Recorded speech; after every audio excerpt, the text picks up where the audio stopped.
आज की इस वीडियो में हम मौर्योत्तर कालीन भारत के इम्पोर्टेंट एमसीक्यू को देखते हैं।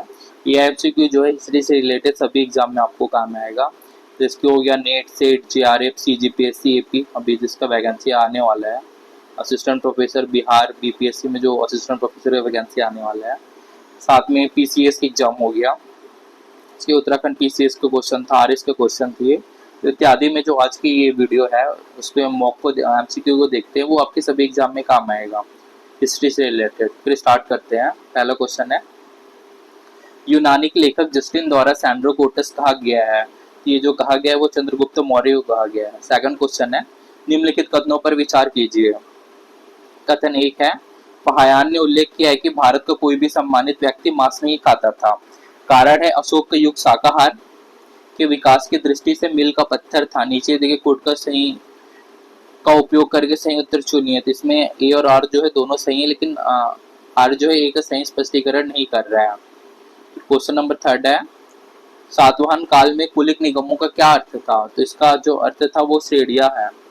फिर फोर्थ क्वेश्चन है, यह तथ्य कि सातवाहन समुद्री व्यापार करते थे तथा उनके पास जल सेना थी, एक विशेष दोहरे मस्तूल के जहाज वाले सिक्के की उपलब्धता से सिद्ध होता है। राजवंश के किस तथा कथित शासक ने ये सिक्के जारी किए थे। तो यह यज्ञश्री सातकर्णी। फिफ्थ क्वेश्चन है, सातवाहनों ने किन धातुओं में अपने सिक्के ढाले। तो ये सीसा, तांबा, चांदी, पोटिन, ऑप्शन है। फिर क्वेश्चन नंबर है 6, निम्नलिखित में से कौन सा एक कथन सही है। सातवाहन काल में गोलिक व हालिक जो थे वो राज्य की ओर से प्रशासन नियंत्रण करने वाले ग्राम अधिकारी थे। फिर 7 क्वेश्चन है, निम्न राजवंशों में से सबसे पुराना राजवंश है। तो जो सातवाहन राजवंश है वो सबसे पुराना राजवंश है। फिर क्वेश्चन नंबर 8 है, निम्न में से कौन सा नगर सातवाहन युग में प्रसिद्ध था। तो जो है तगर नगर था वो सातवाहन युग में प्रसिद्ध था। 9th है, सातवाहनों की राजधानी अवस्थित थी। तो ये जो है अमरावती में थी। क्वेश्चन नंबर 10 है, मौर्य के बाद दक्षिण भारत में सबसे प्रभावशाली राज्य था। तो ये सातवाहन राज्य था। क्वेश्चन नंबर 11 है, निम्न में से कौन से स्थान सातवाहनों की राजधानी थी। तो जो है प्रतिष्ठान जो थी वो सातवाहनों की राजधानी थी। 12th है, सीमुक निम्न वंशों में से किसका संस्थापक था। तो ये सातवाहन राजवंश का संस्थापक था। क्वेश्चन नंबर 13 है, शक क्षत्रप सातवाहन काल में स्वर्ण एवं रजत सिक्के का अनुपात था। इसका अनुपात जो 1:10 था। फिर 14 क्वेश्चन है, सातवाहन वंश का संस्थापक था। तो ये सातवाहन वंश का संस्थापक सीमुक था। क्वेश्चन नंबर 15 है, निम्नलिखित में से वह प्रथम सातवाहन राजा था जिसके सिक्कों पर राज से रंगित करवाया। तो ये जो राजा था वो गौतमीपुत्र सातकर्णी था। 16 प्राचीन नगर धान्यकटक का प्रतिनिधि है। तो धान्यकटक जो है अमरावती का प्रतिनिधि है। 17 निम्नलिखित में से किस राजकुल के राजा अपने मातृनामों को लक्षित होते थे। तो जो है सातवाहन वंश के राजा जो अपने मातृनाम मतलब माता के नाम को लगाते थे। क्वेश्चन नंबर 18 है, सातवाहनों की राजकीय भाषा थी, जिनकी राजकीय भाषा प्राकृत थी। 19 निम्नलिखित राजवंशों में से किसके सिक्के चलाए। तो सातवाहन ने जो है सीसे के सिक्के चलाए। 20 निम्नलिखित राजवंशों में किसने सीसे के सिक्के चलाए। तो सातवाहन। 21 है, ब्राह्मण एवं बौद्धों को भूमिदान का आरंभ किसने किया। तो ब्राह्मण एवं बौद्धों में भूमिदान का आरंभ सातवाहन ने किया। फिर भूमिदान का प्राचीनतम साक्ष्य किसके अभिलेख में मिलता है। तो ये सातवाहनों के अभिलेख में मिलता है। क्वेश्चन नंबर 23 है, पुराणों में सातवाहन शासकों का किस वंश का बताया गया है। तो ये जो है आंध्र वंश का बताया गया है। 24 है, आंध्र सातवाहन राजाओं की सबसे लंबी सूची किस पुराण में मिलती है। तो ये मत्स्य पुराण में मिलती है। 25 है, भारत में तिथि युक्त सिक्के का प्रारंभ किसने किया था। तो ये रुद्रदमन ने किया था। क्वेश्चन नंबर 26 है, सातवाहन के नानघाट अभिलेख में अंकित सही सूचना को सुनिश्चित कीजिए। तो यह सातवाहनों की एक राजमाता की सूचना देता है। 27 है, निम्नलिखित पर विचार कीजिए। निम्नलिखित में से कौन से लक्षण कुषाणों से संबंधित है। इसमें कुषाणों से संबंधित लक्षण को पूछ रहा है। तो उन्होंने स्वर्ण मुद्राएं जारी की थी, उन्होंने चीनी शासकों के साथ संघर्ष हुआ था, उन्होंने शिल्प की गंधार शैली को सामान्यता अपनाया था, मथुरा में एक देवकुल की स्थापना की गई थी। तो ये जो चारों कथन है वो सही है। फिर निम्न कथनों पर विचार कीजिए। अंतिम मौर्य शासक प्रियदत्त की हत्या उसके प्रधान सेनापति पुष्यमित्र शुंग ने की थी। अंतिम शुंग राजा दिव्यभूति की हत्या उसके ब्राह्मण मंत्री वासुदेव कर्ण ने की और उसके राज सिंहासन को हथिया लिया। फिर आंध्र के कर्ण राजवंश के अंतिम शासक को पदवंचित किया। इन कथनों में से कौन से कथन सही है? तो ये जो तीनों कथन है वो सही है। फिर किस सातवाहन राजा ने स्वयं एक ब्राह्मण की उपाधि धारण की थी? तो ये जो है गौतमीपुत्र सातकर्णी ने जो है एक ब्राह्मण की उपाधि जो है धारण की थी। 30 है, निम्नलिखित कथनों पर विचार कीजिए। गौतमीपुत्र सातकर्णी ने नापड़ को हराया, इसमें सही पूछ रहा है। तो वशिष्ठ पुत्र श्री पुलवामी ने रुद्रदामन द्वारा हराया गया था। तो ये जो दोनों कथन है वो सही है। निम्नलिखित कथन मतलब सही उत्तर चुनने को बोल रहा है। तो पहला यज्ञ सातकर्णी ने अपने सिक्कों पर जहाज का अभिप्राय अंकित कराया। कारण है दूर के देशों के साथ सातवाहन राज्य का सघन समुद्रिक व्यापार चलता था। तो ए और आर दोनों सही है और आर जो है एक ही सही व्याख्या कर रहा है। फिर क्वेश्चन नंबर 32 है, चीनी तीर्थयात्री फायान ने कनिष्क द्वारा आयोजित की गई चतुर्थ महान बौद्ध परिषद में भाग लिया। और है चीनी तीर्थयात्री हिंसंग हर्ष से मिला और उसे बौद्ध धर्म का प्रतिरोधी पाया। उपरोक्त में से कौन सा कथन है? तो उपरोक्त में से जो दोनों कथन है वो सही नहीं है। फिर क्वेश्चन नंबर 33 है, नीचे दो वक्तव्य दिए गए हैं, कथन एक और कारण आर कहा गया है। तो कथन एक है, गौतमीपुत्र सातकर्णी चतुर्वर्ण व्यवस्था का विरोधी था। कारण गौतमीपुत्र सातकर्णी ने बौद्ध भिक्षुओं को संरक्षण प्रदान किया। उपयुक्त दोनों कथन के संदर्भ में कौन सा कथन सही है? तो कथन एक जो है वो गलत है और कथन आर जो है वो सही है। ये जो गौतमीपुत्र सातकर्णी ने बौद्ध भिक्षुओं को संरक्षण प्रदान किया, ये कथन जो है सही है। फिर 34 है, सही उत्तर का चयन करने को बोल रहा है। कथन है, बुद्ध की तरह कुछ कुशार सिक्कों पर एक जैन तीर्थंकर अंकित है। कारण कुशाल काल में मथुरा जैन धर्म का बड़ा केंद्र था। तो एक कथन एक जो है गलत है और कारण जो है वो सही है।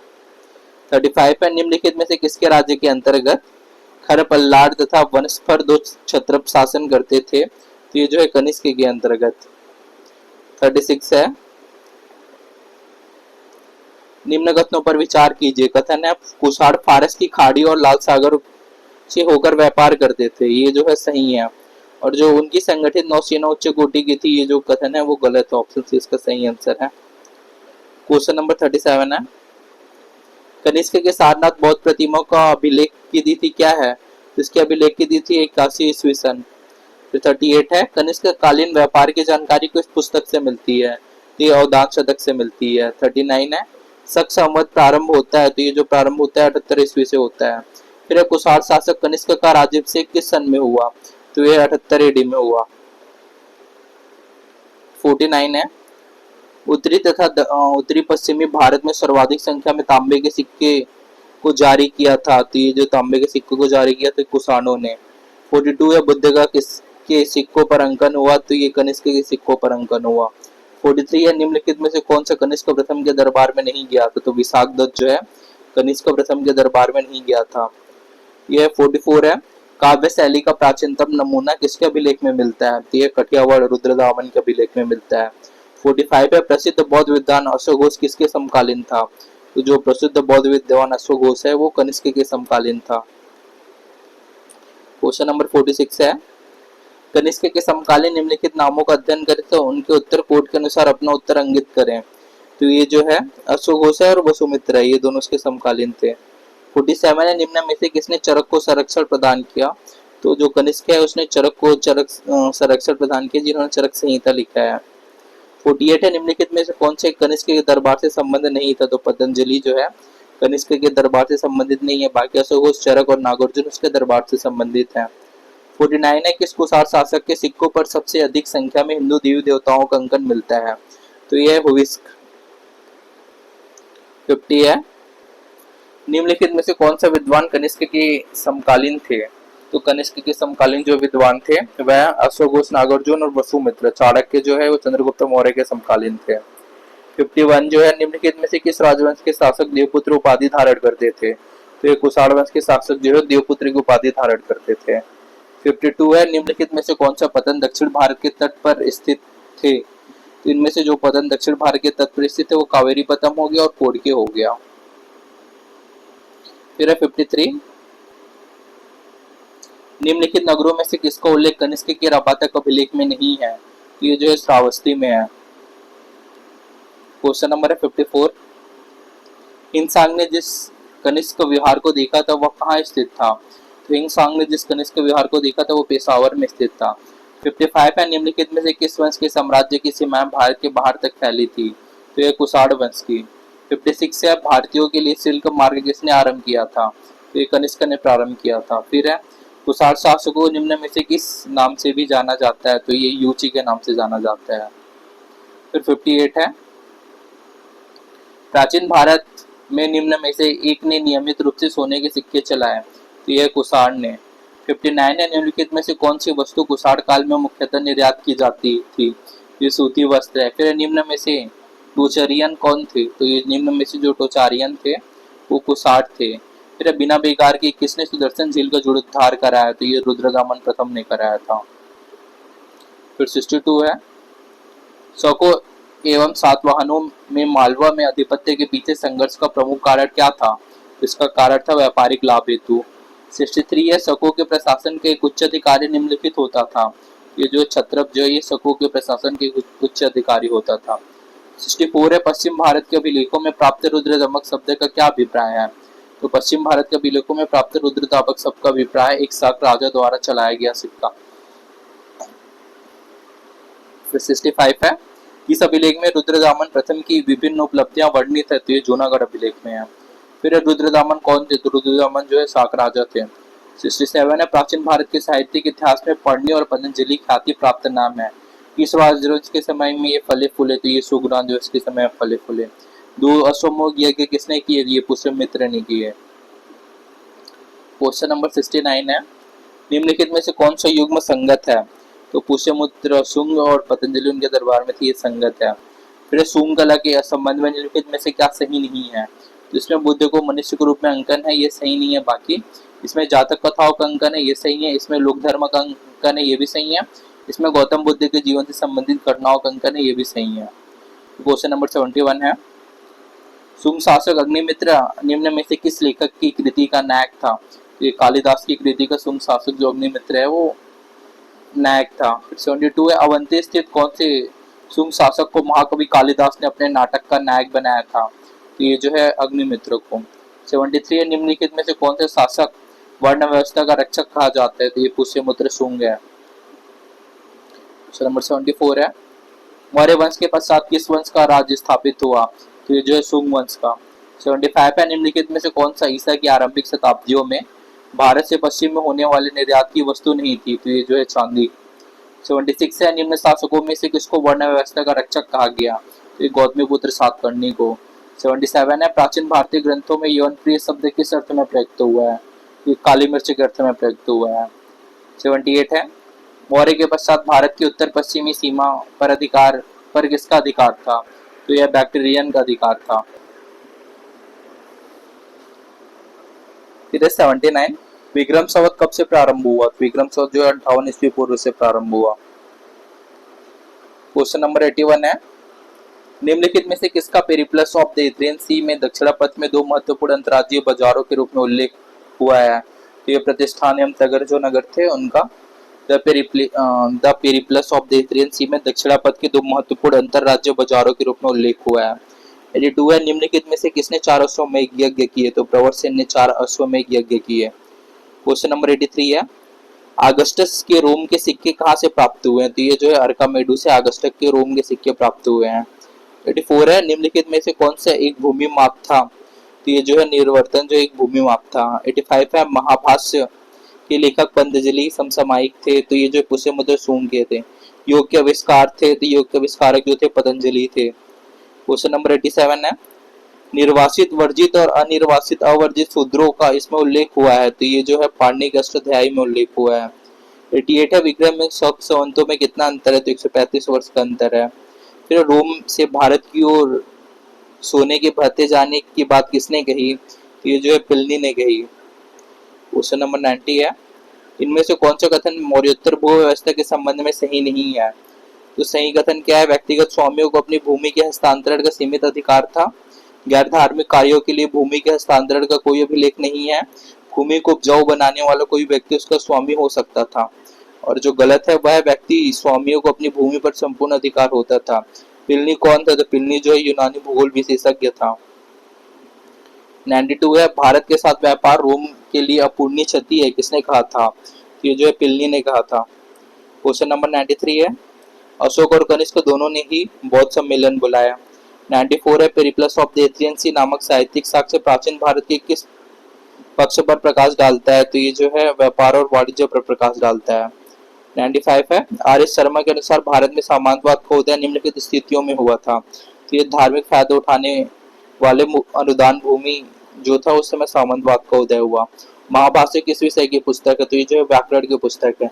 अष्टाध्यायी किसके द्वारा लिखी गई है? तो ये पढ़ने के द्वारा लिखी गई है, पढ़ने की अष्टाध्यायी।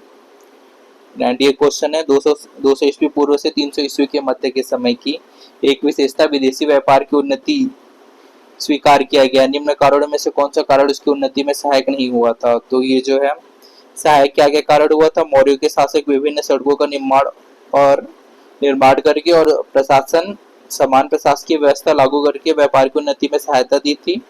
भारतीय ग्रीक शासकों ने पश्चिमी एशिया और मेडिटेरियन देशों से घनिष्ठ संपर्क स्थापित में सहयोग दिया था और शाक पर्थियन गुसार शासकों ने मध्य एशिया के देशों से घनिष्ठ संपर्क स्थापित करने में सहयोग दिया था। तीनों कथन सही है और भारत की राजनीतिक दृष्टि से एक हो गया था, ये गलत है। 99 है, गंधिकों ने सिक्के चलाए, इसका प्रमाण कहाँ से प्राप्त होता है? ये जो कौसंबी से होता है।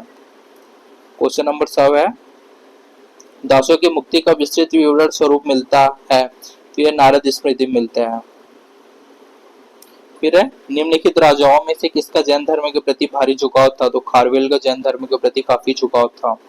फिर निम्नलिखित में से किस विवाह प्रकार में कन्या के पिता द्वारा एक जोड़ी गाय गोमिथुन लेने की प्रथा थी? तो ये जो है आर्ष विवाह में कन्या के पिता द्वारा एक जोड़ी गाय गोमिथुन लेने की प्रथा थी।